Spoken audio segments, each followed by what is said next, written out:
தமிழக மண் என்பது ஆன்மீக மண். தமிழக மண்ணில் இறை நம்பிக்கை கலாச்சாரம் என்பது அசைக்க முடியாத ஒன்று. நாளுக்கு நாள் ஆன்மீகத்தின் மீதான நம்பிக்கை அதிகரித்து வருகிறது. அதை எப்படியாவது முடக்க வேண்டும் என்ற நோக்கில் திமுக அரசு செயல்பட்டு வருகிறது.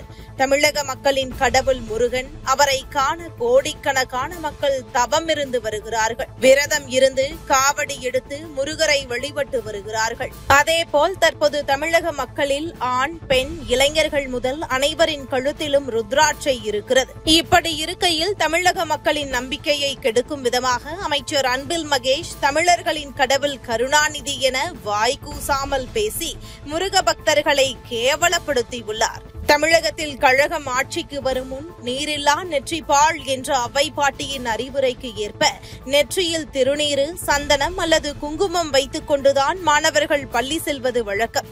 கிறிஸ்துவ மிஷனரிகள் நிர்வாகத்தில் பள்ளிகள் இருந்தாலும் மதச்சடங்கை கடைபிடிக்க எந்த தடையும் இருந்தது இல்லை. திமுக என்று ஆட்சிக்கு வந்ததோ அன்று ஆரம்பித்தது. பகுத்தறிவு என்ற பெயரில் இந்து மக்களுக்கு எதிராக பேச்சுக்கள், நடவடிக்கைகள் துவங்கியது. அதுவரை அமைதியாக இருந்த பல பள்ளிக்கூடங்கள் இந்து மாணவர்களுக்கு பலவிதமான கட்டுப்பாடுகளை விதிக்க துவங்கின. அத்துடன் பொதுவெளியில் பூணூல், குடுமி அறுப்பு போன்ற சேட்டைகளும் அரங்கேறின. இந்து மாணவ மாணவியர் மனதிலும் இந்துக்களின் உள்ளங்களிலும் தாங்கள் இந்து என்ற உணர்வு எழுந்துவிடக் கூடாது என்பதற்காக தீட்டப்பட்ட சதி இது என இந்து அமைப்புகள் குற்றம் சாட்டினர். அதே நேரம் கிறிஸ்தவர்கள் சிலுவை அணியவும், முஸ்லிம்கள் தாயத்து கட்டி வருவதற்கும் பள்ளிகளில் எந்தவிதமான தடையும் இல்லை. அதைத்தான் இந்து முன்னணி சார்பில் மதுரையில் நடைபெற்ற முருக பக்தர்கள் மாநாட்டில் அண்ணாமலை சுட்டிக்காட்டியிருக்கிறார்.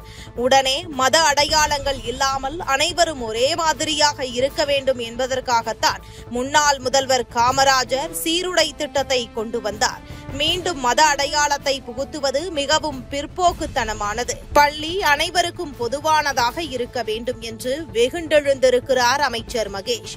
ஏழை பணக்காரர் என்ற பாகுபாடு மாணவர்களுக்குள் வந்துவிடக் கூடாது என்பதற்காகத்தான் சீருடை திட்டம் வந்ததே தவிர மத அடையாளங்களை மறைக்க அல்ல. ஆனாலும் நெற்றியில் மத அடையாளங்களை இடுவதற்கு காமராஜர் தடை விதிக்கவில்லை.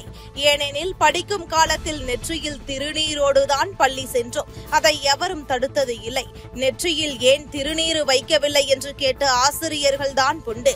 இன்றைக்கு இந்து மத அடையாளங்களோடு பள்ளிக்கு வரக்கூடாது என்று பிலிம் காட்டும் அமைச்சர் மகேஷ், கிறிஸ்துவ சிறார்கள் சிலுவை அணிந்து வரக்கூடாது என்றும், முஸ்லிம் மாணவியர் ஃபர்தா அணிந்து பள்ளிக்கு வரக்கூடாது என்றும் சொல்வாரா? அவ்வளவு தைரியம் உள்ளதா அமைச்சருக்கு என்ற கேள்விகள் எழுந்துள்ளது. இந்த நிலையில் ருத்ராட்சம் அணிந்து மாணவர்கள் உறுதியேற்பு, பண்பாடு, கலாச்சாரம் காக்க இந்து இளைஞர் முன்னணி சார்பாக உறுதியேற்பு நடந்தது.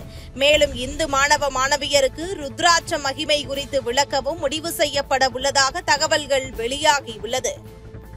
இதுபோன்ற முக்கிய நிகழ்வுகள், அரசியல் தகவல்களை ஆழமாக மாறுபட்ட கோணத்திலும் அறிந்து கொள்ள மறக்காமல் உங்கள் TNS24 டிஜிட்டல் பக்கத்தை பின்பற்றிக் கொள்ளவும். உங்கள் ஒவ்வொரு ஆதரவும் இதுபோன்ற பல நிகழ்வுகளின் பின்னணியை அறிய உதவும்.